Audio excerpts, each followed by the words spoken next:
Algunos pueblos y ciudades nos ofrecen todavía la misma silueta que hace 1000 años encontraron los viajeros que se acercaban hasta sus recintos. Los poblamientos románicos habían empezado a llenar el paisaje con sus poderosas murallas que los separaban de la campiña. Las nuevas ciudades se formaron partiendo de un barrio, un núcleo de pequeñas viviendas alrededor de una iglesia. Con el avance de la Reconquista, los territorios se repoblaron con gentes procedentes de los más diversos lugares. Casi lo primero que hacían era construir la iglesia, generalmente dedicada al santo patrón del lugar de donde procedía el grupo. A su alrededor, en madera y con un tamaño mucho más pequeño, se iban amontonando las casas de los pobladores. El barrio de San Lorenzo, en Segovia, muestra todavía ese origen. El atrio de la iglesia tenía una importante función civil, porque servía como lugar de reunión de los vecinos para decidir sobre los asuntos de la comunidad. Su importancia se refleja en la decoración de los capiteles. Estos contrastan con la sencillez de las viviendas, porque como la iglesia y el concejo son de todos, pues todos contribuyen. Y en lugares como este se creó el germen de la democracia que empezó a surgir con la aparición de la ciudad medieval.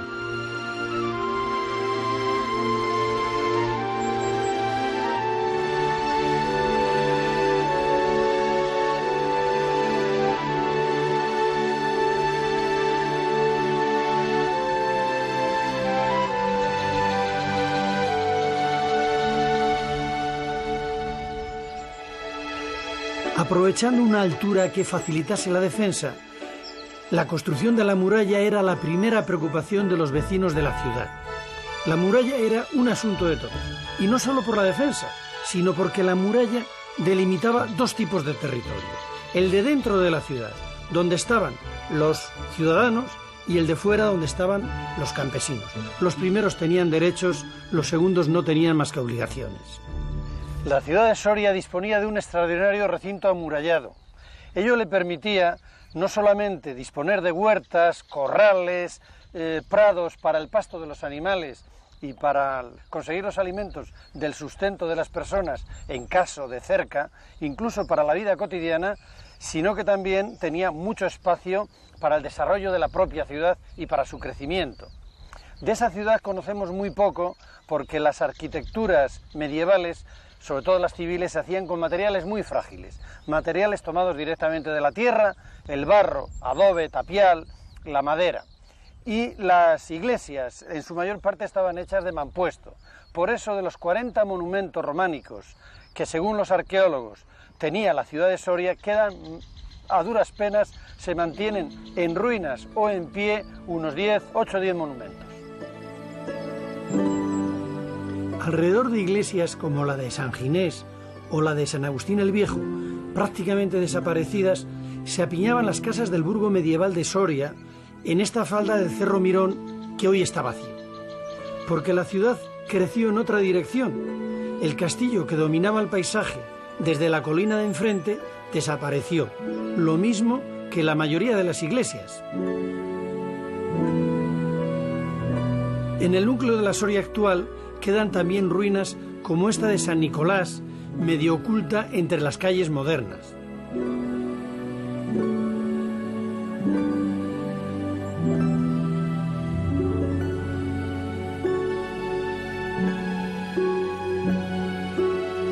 Pero también hay casi íntegras joyas como esta, San Juan de Rabanera. Como tantas otras iglesias de la repoblación, recoge en su nombre la procedencia del grupo que la fundó. Eran los que venían del pueblo y de la comarca de Rabanera. Ellos fueron uno de los 35 grupos con los que Soria se repobló.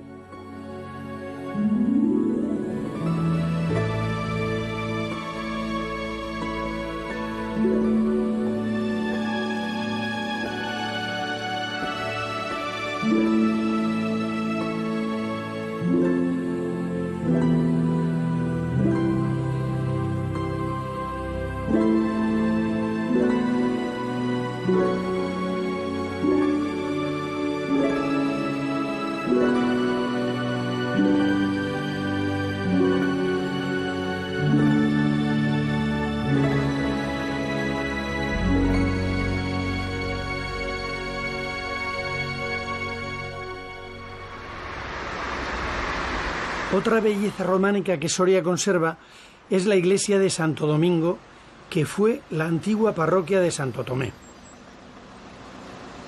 Es famosísima su fachada occidental, porque ofrece dos elementos muy poco frecuentes en la decoración del románico: los dos pisos de arquerías y el rosetón.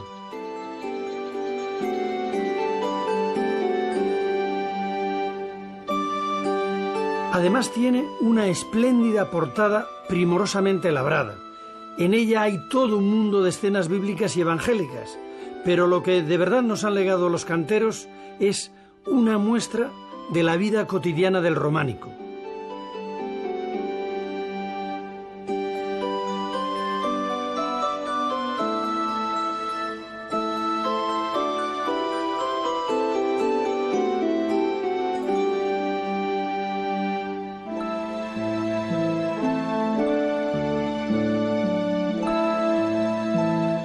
Aparte de la muralla y de las iglesias, no eran muchas las construcciones de piedra en el medievo, y menos aún las que han llegado hasta nosotros. Pero dentro de la riqueza románica que posee el Valle del Duero, Segovia es un caso excepcional, por la gran cantidad de restos de arquitectura civil románica que conserva todavía.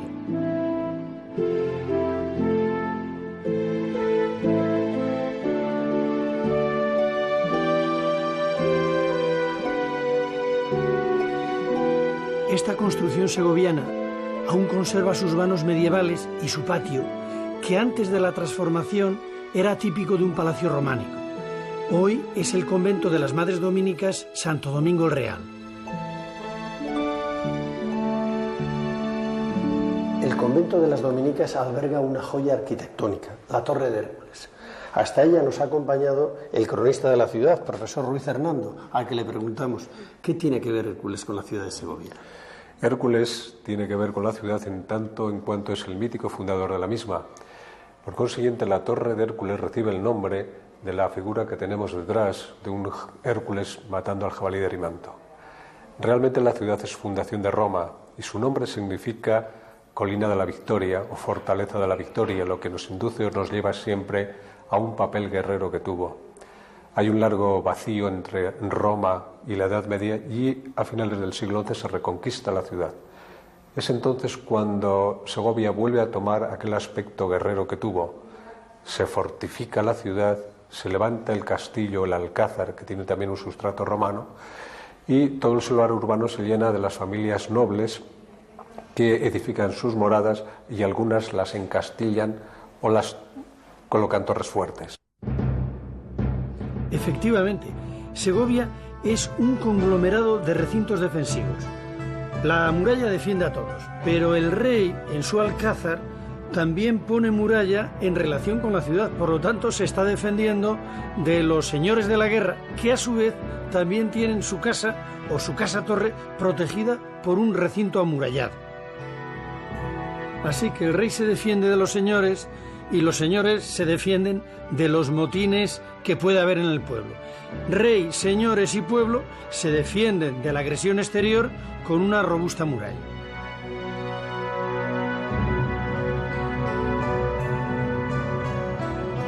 El cinturón defensivo de Segovia fue reconstruido en siglos posteriores, pero aún se conserva un tramo medieval apenas modificado.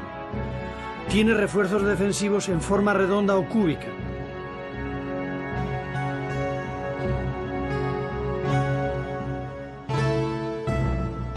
Este tramo de muralla termina en la Puerta de San Andrés, que es ya de período gótico y daba acceso a la judería.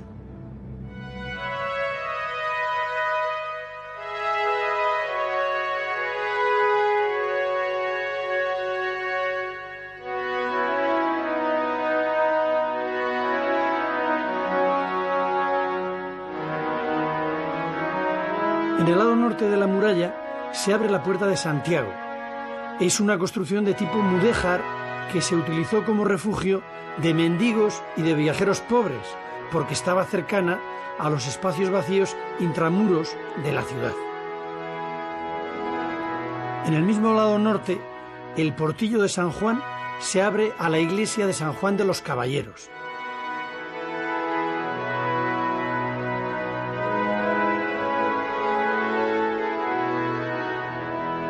Junto a la iglesia hay un espacio donde antiguamente se realizaban ejercicios de armas y donde solían comenzar las cabalgatas ceremoniales de la ciudad. En este barrio de los caballeros se encuentra la casa del marqués de Lozoya.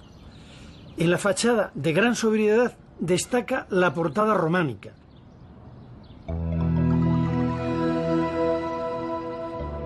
En el patio interior, modificado con el paso de los siglos, este arco señala todavía el origen románico del conjunto.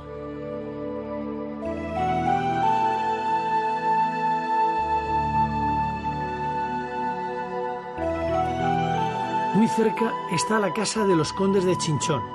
Esta verdadera casa fuerte era la guardiana de la desaparecida Puerta de San Juan.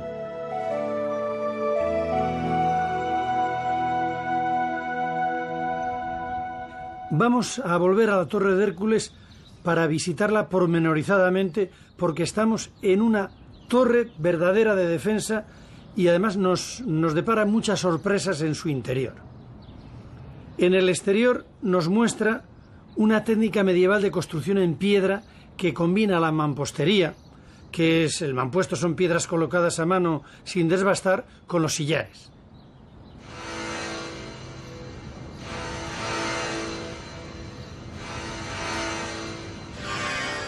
Dos tejas forman las mirillas por las que se podría controlar la calle desde el interior.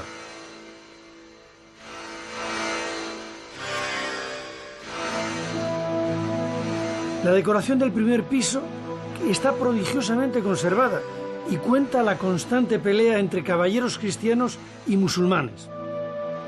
En estas pinturas siempre ganan los cristianos.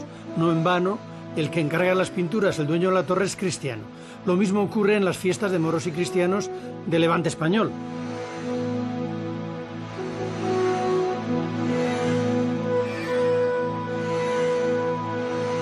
Las pinturas y la decoración de los zócalos la debieron de hacer artistas mudéjares, probablemente musulmanes conversos, que se vengaron. Y según un estudioso, la pintura cúfica, que se repite, tiene un texto que dice: pero al final el Islam triunfará.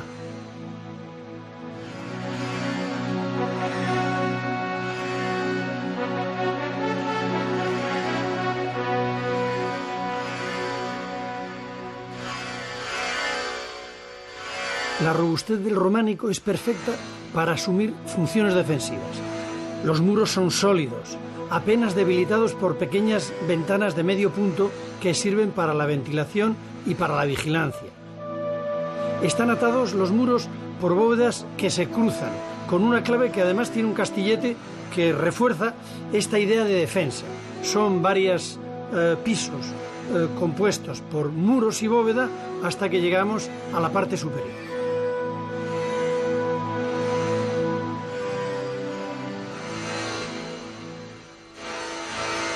No es fácil encontrar en la arquitectura civil elementos arquitectónicos tan bien conservados como esta Torre de Hércules.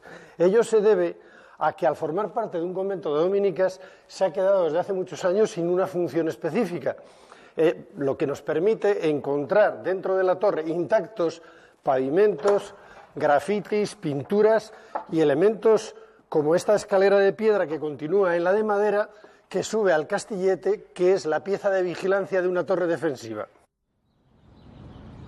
Desde su altura podían controlarse hasta los arrabales de la ciudad, mucho más allá de los límites de la muralla.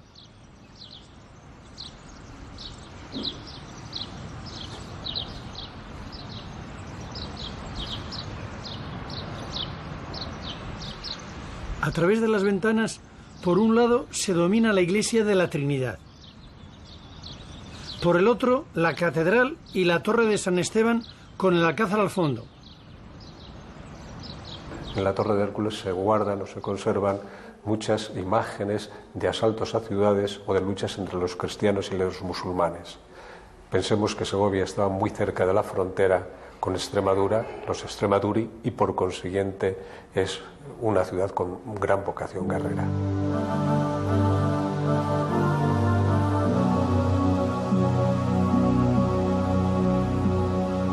Para una ciudad fronteriza sometida a previsibles asedios el agua era un asunto de vida o muerte.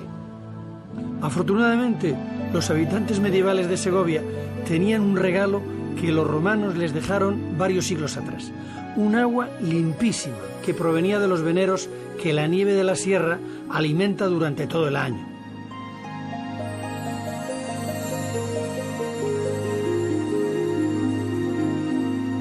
Una red de canales llevaba el agua hasta el interior mismo de muchos palacios y conventos, y este de Santo Domingo no es ninguna excepción.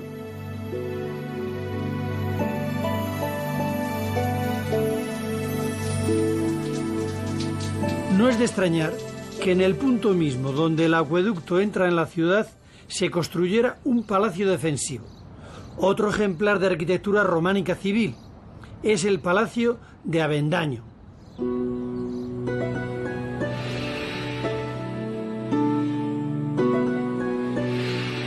Los restos del Palacio de Mansilla que se han descubierto recientemente bajo los sótanos de la actual sede del Colegio Universitario de Valladolid en Segovia nos dan una idea del tamaño, de la magnitud y de la robustez del antiguo palacio. Los arcos son mucho mayores de lo que cabía esperar de un edificio románico civil de la época.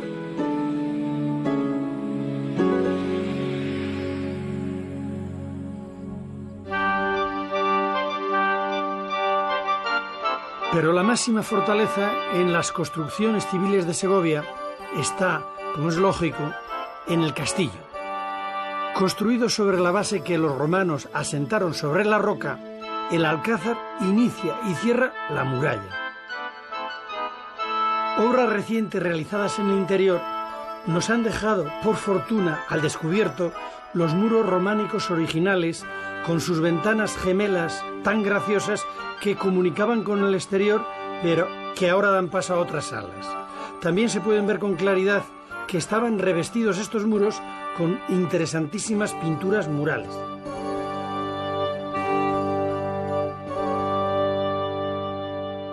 Aunque el Alcázar de Segovia tiene un aspecto neogótico, en realidad se trata de una construcción romana. Durante la Edad Media fueron ampliadas las estancias y nos encontramos ante uno de los palacios más interesantes del periodo románico. Exactamente fue la residencia predilecta de la Casa de Trastámara. Catalina de Lancaster y Enrique IV decoraron suntuosamente las salas regias en el siglo XV. Sin embargo, en el periodo románico el edificio también estuvo decorado con una excelente decoración. Por ejemplo, en esta sala en que podemos ver las pinturas hispano-musulmanas rojas sobre fondo blanco con dibujos geométricos y decoración floral, decoración que también existe en las otras residencias castellanas o segovianas en especial.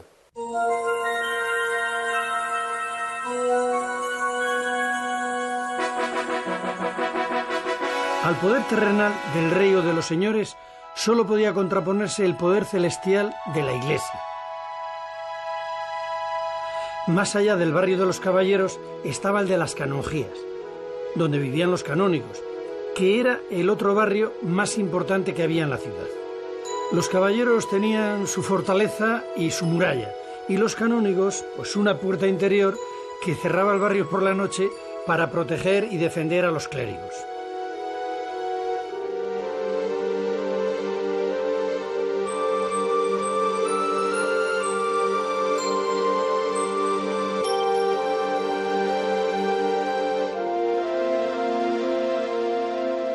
Aunque para muchos turistas puedan pasar desapercibidas, es sorprendente el número de puertas románicas que todavía conserva este barrio.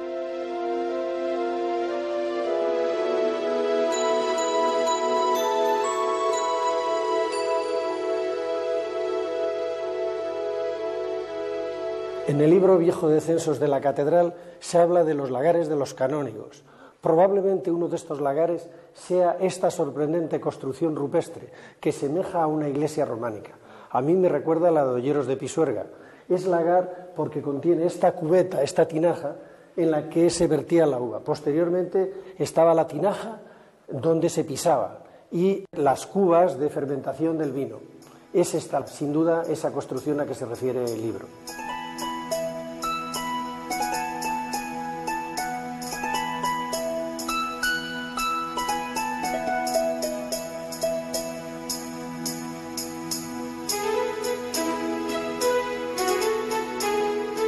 Ya hemos dicho que la ciudad del Románico tuvo básicamente dos funciones. La defensiva, impidiendo que nada penetre en su interior, y la comercial, fomentando lo contrario, el intercambio de bienes y cultura. El logro de estos dos objetivos significaba la permanencia y el éxito de la ciudad.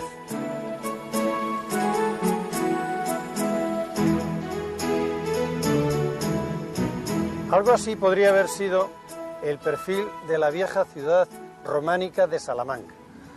Pero el acierto de su emplazamiento y el éxito con que cumplió su función de intercambiador de bienes y servicios, es decir, ciudad industrial y comercial, y sobre todo el acierto con que llevó la universidad, su carácter de alma mater y su centro de referencia para muchas ciudades e incluso países, ha llegado a desbordar el perfil que habría podido ser la ciudad. De modo que el perfil que actualmente conocemos de Salamanca es muy otro de aquella ciudad idílica románica que habría podido ser o que habría podido continuar siendo.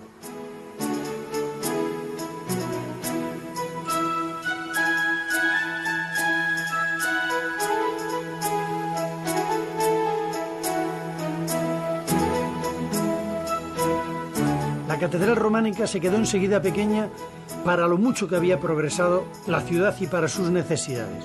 Por eso construyen enseguida, junto a la románica, una gran catedral gótica. Afortunadamente tuvieron la prudencia de no demoler la primera.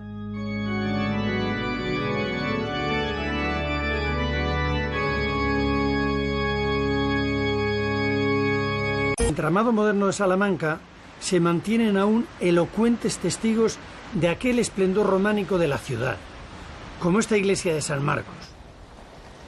Su forma circular, muy rara en España, es influencia francesa, como consecuencia de la revolución que se produjo en Castilla por la voluntad de Alfonso VI de abrir su reino a la cristiandad latina europea. Él dio ejemplo casándose sucesivas veces con princesas francesas y casó también a su hija Urraca con el conde borgoñón don Raimundo, que se encargó de la repoblación de centros urbanos como Salamanca o Zamora. La vinculación de Castilla con el resto de la cristiandad quedó así establecida y muchas iglesias románicas lo reflejan.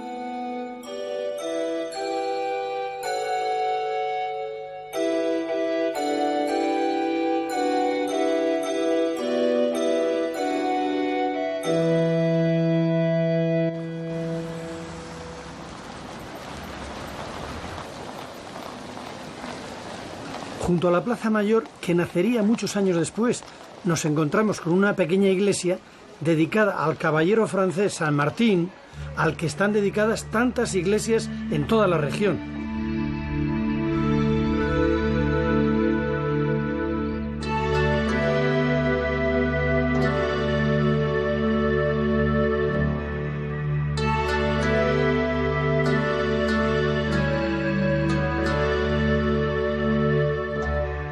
Prueba de que Salamanca estaba abierta al mundo cristiano es que fue la primera ciudad donde se erigió una iglesia al mártir Tomás Becket. Es la llamada iglesia de Santo Tomás Cantuarense o de Canterbury. Se comenzó a construir en el año 1175, tan solo 20 años después de que Tomás fuera asesinado por orden de su antiguo amigo, el rey Enrique II de Inglaterra.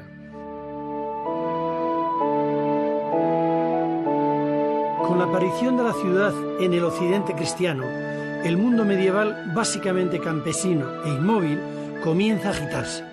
Las ciudades intercambian sus manufacturas, el ganado inicia rutas fijas de trashumancia y la peregrinación a Santiago comienza a hacerse masiva a partir del siglo XI. El románico se extiende por todas partes.